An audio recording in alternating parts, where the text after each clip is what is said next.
mean, I don't think that's that wild. That's wild? Me either. No, he's very interesting. He'd be a good guest for your show. Yeah, I'd love to have I would love to see a Good Guys episode with right? Paul Saladino. But that would be Paul hilarious. said that meat essentially does the same thing that Ozempic does because it keeps you full and it curbs your appetite so you don't overeat. Got it. Just saying. Got it. Meat. I hear that. Life-changing. It's just if you increase your protein intake, you're going to be satiated. Okay. You know? Who else are you guys into? And who's on the periphery and who's on the outs? What do you mean? Like you guys, like I feel like you guys hang out with Aubrey Marcus a lot. No, but Aubrey's been on the show. Do you know what, something funny? No. Because he's an Austin guy. We hang out with just like our friends that we've had for a while. We don't hang out with anyone. You know what's so funny, and maybe you'll relate to this. When you do something like this, it requires a lot of like draining the social batteries. Would you agree? Like you're doing like, especially like you're just doing this a lot. And so when we get a moment like we were talking about Texas out there, we get a moment at home, we're just like, we're done. God's kick the feet up. No, there's no watch hanging a show out together, chill with the kids. No, Love we're like that. actually kind of boring. Like, you know, and I think people that come on the show are looking for us to be more exciting. And but don't you think that's the same with you with Hollywood? Like if I were to say, oh, are you hanging out with, I mean, it says on here that's like Kathy Bates, Diane Keaton, fucking Tom Hanks. It's like, oh, if I really, Matt Damon, Robert Downey Jr., like when you leave, are you like hanging out in the Hollywood crowd, or do you just want to go be like just be chill? Yeah, dude. I mean, I'm 37 too, and I've got the kids and my wife, and I find I think that's a saving grace for all of us, to be honest, is that like, I love this. It's so corny, so forgive me. I love between action and cut. There's nothing I love more. I find it transcendent. Like when you're there and all your preparations there, and this is just a 60-minute action and cut, right? Like this is the moment. Yep. Everything else that surrounds it, I have little to no interest in. You know, we had, are you familiar with Ryan? We get it. You just said it way more eloquently. Are you familiar with Ryan Holiday's work at all?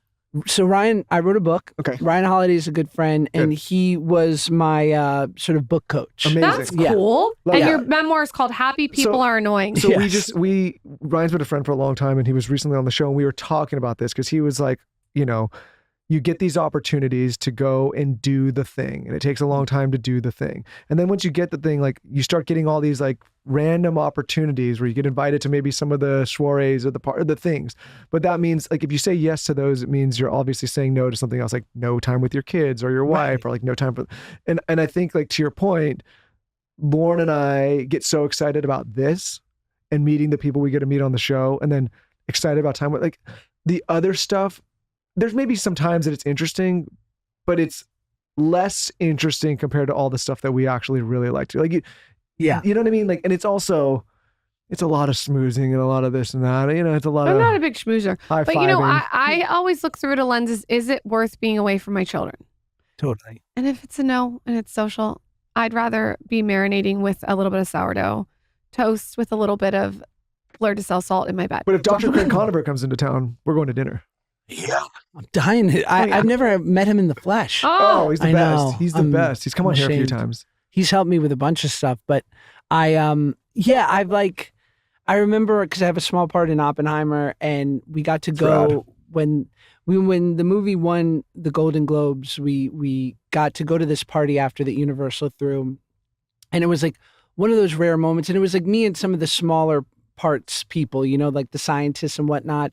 And then they usher us into this room for a great photo. And then Robert Downey Jr. walks in, and Matt and Christopher Nolan and his wife Emma, and it's just fabulous. And it was like, that was one of those rare moments where I was like, that's cool. I can't believe I'm here. I'm so glad I came. Because when you have kids, it's like right to the last minute, you're like, I could not go. Right? You're like, oh, I could not go. Fuck. Yeah. You know, you're like, oh. And you know that like you'll regret it or you'll feel bad for 7 minutes. No, you had to go to that. That's worth it. And that was that's a worth it moment. A gift and honor to be there. I made no sense being there. No, but that's like a monumental. That's a monument. Really That's cool a moment. moment. But I don't need to go to the cocktail party up in a hill somewhere with a bunch of people that I don't really know, like standing around, like, how do I behave in here? You know, it's like that I'm not interested in. I know, unless there's good gifting, unless there's something free. I don't think we get invited to I'll those say ones. it. I'm just gonna say it. Yeah, it has to be, unless it's sanctum. No, yeah, well, you're gonna get something free then. Before you go, why are happy people annoying? Like, what's the premise of that? It was my book agent thought it'd be a great title. It is a good title. It's a really good title. No, in full, it was her idea, and she was brilliant about it. But I don't know. You know, at first I was like unsure about the title. I just liked it, and I felt like it was good for the book. And then now it's even grown on me in the last couple of years. It's funny. Yeah, I don't know. I guess it's just because I always had this image of these Finnish people that were all walking around, and they just seemed like they got this manual on life that I never received. It got lost in the mail. And sort of finding my own journey of like how to land in happiness or have some fleeting version of it that comes and goes like the weather, has been my kind of life's journey. And to feel that sometimes, especially those weird, I walked my son to school today, and my little guy who's 2 years old was in I call it a carriage, the stroller. And I just looked at the back of both their heads as we're walking, and I was like, remember this, remember this, remember this. And those are the moments. Those are the moments. Yeah. Yeah. That's what you give the party up for, to do those moments. Yeah. Special moments. Josh Peck, you're welcome back anytime. Thank you. Truly, we talked about all different kinds of things. You can come back anytime and we can let it rip. And Maybe I have to next give time, you a Ben. compliment, which maybe I might get shit for later, but we have a lot of great podcasts on Dear Media. I tune into you and Ben's clips all the time. I laugh hysterically. You guys are so good at what you do. Honored. Natural Thank you chemistry. for hosting us. We love being here. This is great. Let's go eat a meat bowl. I would love a meat bowl. Yeah. We could do like a good guys meat bowl. I like it. Let me think about what would be in that. A lot of sausage, finely chopped. Some kind of sauce. Ouch. Yeah, a little ketchup for some. Ketchup. No, Wow. you cannot put ketchup on the Too meat. much sugar and ketchup? What do you Not in think? Primal Kitchen. What? Okay. So are you really doing McDonald's and Taco Bell every now and then? I do McDonald's every 2 months when I come back from a trip and I'm feeling depleted and I just want a little. I used to something. work at McDonald's, and there's something nostalgic to me about it. It used to be a number 2 was the 2 cheeseburger meal, but now I think they've changed it. But the number 1 is always the Big Mac, right? Taylor, they didn't even change that. Always. Yeah, Always number the one number one. still. Number I'm one. a single cheeseburger man myself. There's something about a McDonald's Coca-Cola and the nuggets on the side. It's like you can never go wrong. I think listen, I love Paul Saladino and a lot of people that come on the show.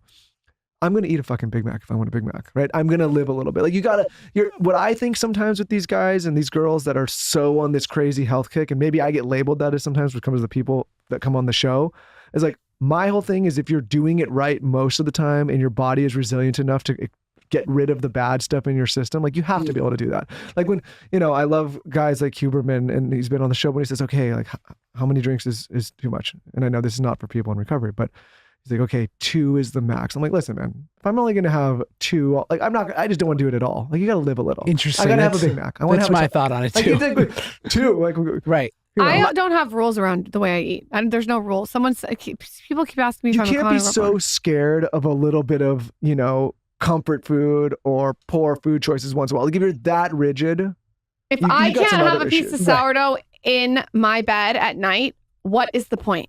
What about a nice piece of Wonder Bread? Get No, real gross. I don't like a Wonder Bread. Of course not. I've some never people had do. Wonder Bread ever. Does Wonder Bread sponsor any Dear Media show? We love you, Wonder Bread. Wonder Bread, I Is Wonder love a Bread deal. the blue and the green and or the blue and the yellow and the red thing? Wonder Bread. White bag. But because sourdough bread is sort of like acclaimed as like, if you're going to eat any bread, it's, what is it? It's already fermented. It's fermented, but it's so good. Good on the biome. You don't think so?